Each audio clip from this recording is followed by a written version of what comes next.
everyone, welcome back to my channel. My name is Chase Roberts. I am a yoga teacher, world traveler, and interior detailer for cars. My 20s is kind of crazy right now, and I honestly don't know where I'm headed, but I'm here to enjoy my journey and also share my journey with other people to maybe help them feel a little less alone, figure out life, and maybe do some of the things that I've done along the way. So, upon popular request, today I'm going to be explaining what it was actually like to get my yoga teacher training in the desert of California.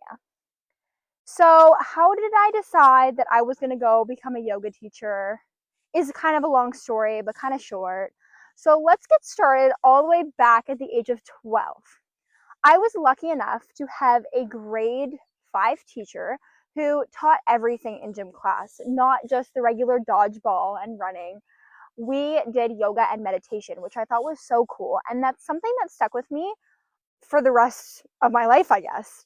And I just remember her guiding us through a meditation of like this horse running. And I still remember her explaining this. And so at the age of 12, I didn't really put much to what she was saying, but I knew after we did it, I felt really good. And so fast forward to when I was 16 and 17, and that is when I had the privilege of having a class in high school dedicated to yoga, which I was like immediately, I'm going to take this course because this is something I'm interested in. So that was really cool that my school offered something like that. And with so much stress and anxiety going on in high school, it's something I really needed. And so I took the class pretty seriously. Not that you can take yoga seriously, but I was like, I really enjoy this and I want to learn more about myself. So I had an amazing teacher when I was 16, 17, and I learned so much. And it just was kind of in the back of my mind. And then I started finding yoga after high school to practice for myself. So I was trying out different studios, and I had found a studio that I absolutely loved. I was going every day, and then that studio closed down, and I hadn't found a studio like it again. And I kind of followed some of my yoga teachers along the way, and I was like, I really want to learn more. Like, what is it that I'm learning? Why does yoga make me feel this way? And it just helped me through some really hard times in my life. And it was a way that I could always keep coming back to myself.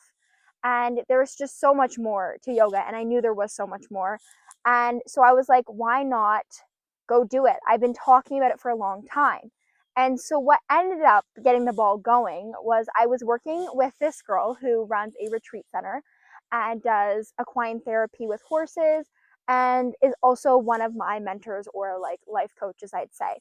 And she asked me, when are you going to go get your yoga training? And I was like, I don't know. Like, I said I was going to do that. And I just was like putting it off for some reason.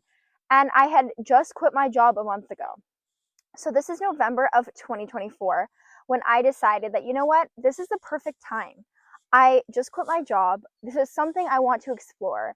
I'm going to go do this thing. And I was like, I don't know how, but I just started looking up yoga schools and I found one that was going to be putting on their program within like 2 weeks. So I was like, I'm signing up. And I was also scared because I just got scammed on Facebook. So I was like, is this even real? So I messaged back and forth to the school and I actually got in last minute with this discount and it like all perfectly worked out. And I had no idea that it would be in California.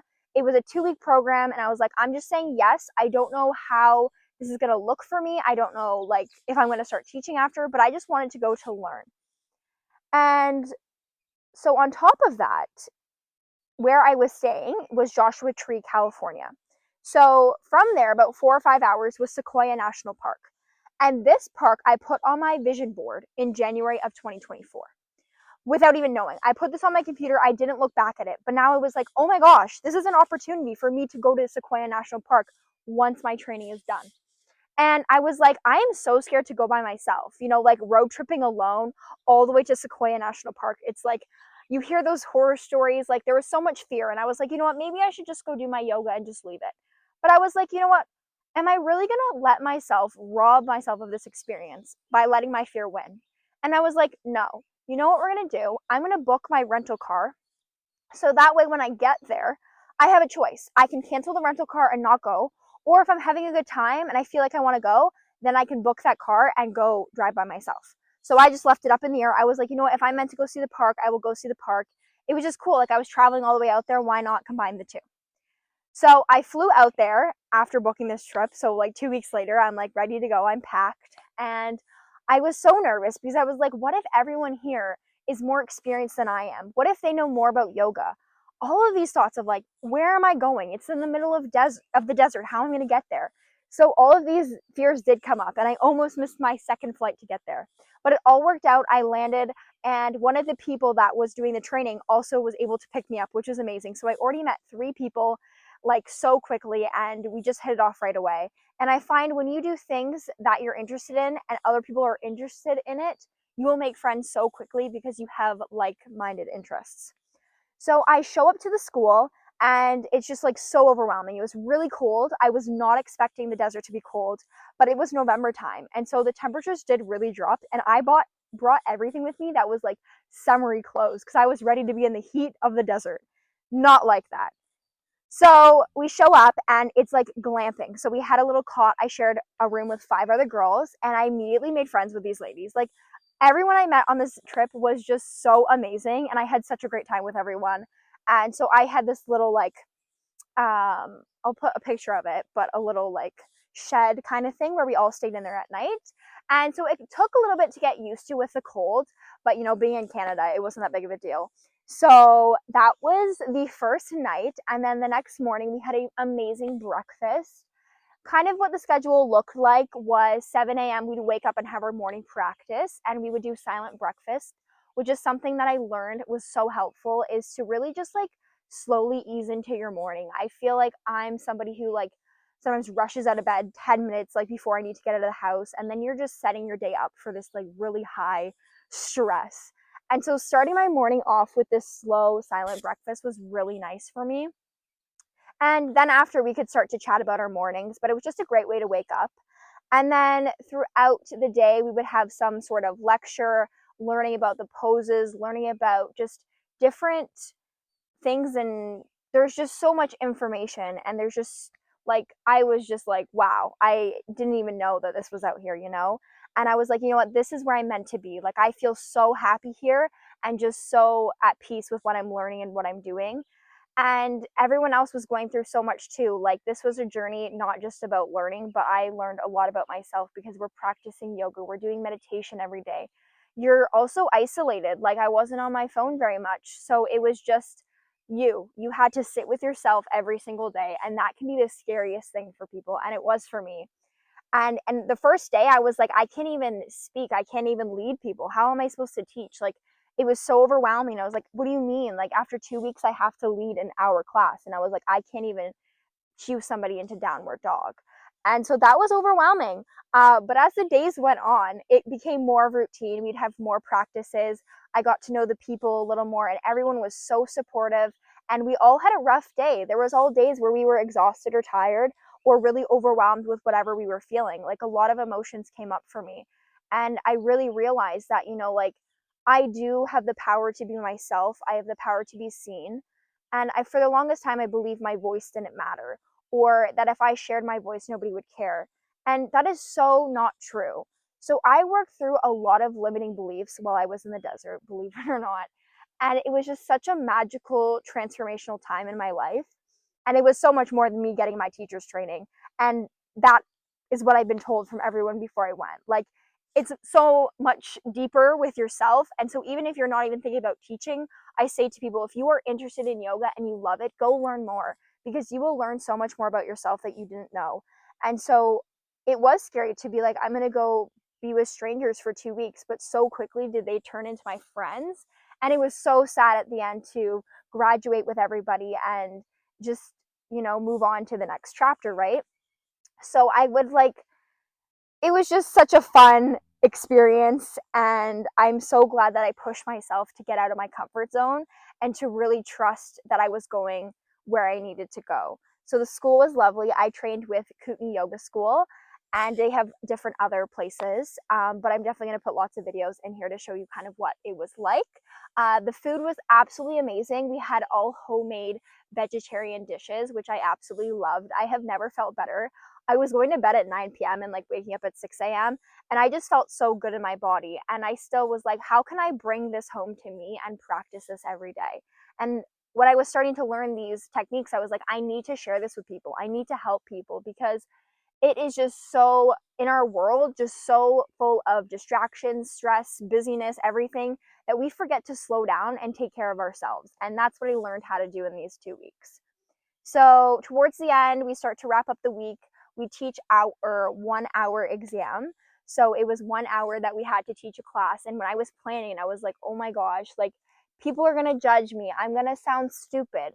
All of these beliefs did come up, but I was like, no, I'm doing it. I came here, I'm doing the thing. I put in the work in these 2 weeks. So I taught my class and it was one of the most natural things that I've done. I just felt so at peace with myself and was so happy to be supported by everyone around me. And it was like a yoga marathon for me because I was doing everybody's classes. So I had probably like 6 or 7 hours of yoga a day, which was so fun for me, but also tiring. So after the 2 weeks was up, it was very sad to move on, but I was like so at peace with myself. And I was like, you know what? I'm going to go to Sequoia National Park. I feel like it's the best way to end my trip is to go isolate in the forest and go check off a bucket list item that I had. So one of the girls actually drove me to the rental place, which was another one of my fears was like, how am I going to get to the rental place? You know, I'm in the middle of desert. Like, what if the Uber doesn't come? And so that problem was solved. She drove me to the rental place. I picked up my car. And so at this time, everyone was saying, like, watch out for snow. It could be really snowy, which I had no idea. I was like, this is California. But apparently, the Sequoia National Park roads can get really bad in the wintertime. And it was November. So I didn't know. And so I asked to upgrade my vehicle, which they had a 4x4 Jeep Compass, which I was like, amazing. Cool. Even if I don't need it, I just feel safer having a vehicle like that. So after that, I hit the road for 4 or 5 hours. A lot of it was no service. So that was kind of scary. I was like, oh my gosh, I don't have anyone to call. And it was beautiful. It was so peaceful to be alone in the car and to just like think about all the stuff I just did over the past 2 weeks. So after driving, I come to my beautiful motel. I think it was called Lazy J Ranch, and it was like this little farm in the mountains. And I was just like, oh my gosh, this is so cute. So I checked into my room, and then I went and got myself a little pizza at like this local pizza shop down the road. And the place was so busy with families and everything. And I was like, what was I worried about? Like, this is so fun. I would have missed out on this entire experience. So checked in for the night, got a good sleep. So I was ready in the morning because a park does get busy. So I woke up at 6 a.m. and then I drove to this cute little cafe and got myself a matcha and like a little bagel for breakfast. And then I was like, hey, well, let's just keep going, like one step at a time. Because the park has no service for like 4 hours. And that was the scariest thing was like, what if I get lost? But the second you drive in, it was like all set up for people who are touring. So it was so easy to figure out. And there's like stops along the way. So it's really just 4 hours kind of like twisting around the mountains. There's really only so many ways you can go that you can't really get lost, which was like, okay, I feel better. I feel like safe. And so every stop you could park your car, get out, go look around at the trees. And there were so many families hiking. And I was just like, there was nothing to worry about. I was so scared that I was going to get there and I'm like, oh my gosh. And people were telling me like, you're not scared to go alone in the forest. So those thoughts started to get to me. But I realized like, this is a dream of mine and I'm not scared to go. At the core of myself, I'm like, I'm ready to hit this. I want to see these big, beautiful trees. And that's what I did. I did a few hikes throughout the forest and it was the most like rewarding thing at the end of my yoga experience. I had done so much to get out of my comfort zone. And especially with somebody who's dealt with anxiety, who's dealt with selective mutism for such a long time of their life, I was like ready to break out and just like do more things that make me happy and for me. Like, this is my life, this is what I want to do. And I learned so much about myself on that trip. And so if you're thinking of solo traveling and you're scared, that is so normal. But trust that your soul is guiding you to wherever it is you need to go, and you will be safe, you will be supported, you will figure it out. But trust me, I have all those fears when I do any sort of big trip. And this was one of them. But I said yes to myself, and I knew that whatever was going to happen, that I was going to learn no matter what. So if you can go into anything that is scary and trust that you are going to learn something amazing for yourself, I feel like that really helps to settle the nerves and to just trust that you're going in the right direction. And so immediately when I got home after this big trip, I definitely needed some time to rest, but I started teaching right away because I knew, I was like, I need to get my voice out there. I need to share this knowledge with other people and I need to help other people, but also to show to myself that I can do it. I was scared to teach other people. I was embarrassed. I was like, oh my gosh, are people going to judge me? But now, fast forward 8 months, I've been teaching almost twice a week, if not more, at just different places. I've also guided people in horse yoga. So we have horses in the paddock at the retreat center I'm at. And my life has just changed so quickly. And it just shows you that there are so many endless possibilities out here to explore life. Who would have thought? I'm running an interior detail business for cars, still traveling the world and becoming a yoga teacher. It does not make sense, and your life doesn't have to make sense. But in your 20s, you're allowed to explore options. You're allowed to see what's out there. You're allowed to be who you want to be, and you don't have to prove to anyone why you're doing something. So I highly would recommend, if you are a yoga lover and you want to go learn more, to find a school that resonates with you and just go for it. You will not regret it. I had such an amazing experience. It will be hard, it will be tough. I think that there's a lot of learning and growth in it, but if you're ready for it, I think it is such a wonderful gift that you can give to yourself. So I thank everyone who has been following me along on this journey. And if you ever want to leave a comment down below asking for advice, I would love to help people who are also interested in doing some of the things that I've done. And I'm excited to share more of my travel and my advice. I think my next video will be backpacking Europe solo and how I did it. And when I was doing these adventures, I always loved watching other people's videos and how they did it. So I hope to provide a safe space for people who also want to ask questions and know that you don't need to feel stupid. Nobody is judging you, and that we're all here confused about life, confused about our 20s, or any age for that matter. And I'm just here to show you that your life can be whatever you want to make it. And that's it. Thanks so much for staying tuned. And watch for more videos coming in the future on more travel, more business, more whatever my 20s brings, because honestly, I do not know. And for that, I say cheers to that. We'll figure it out together.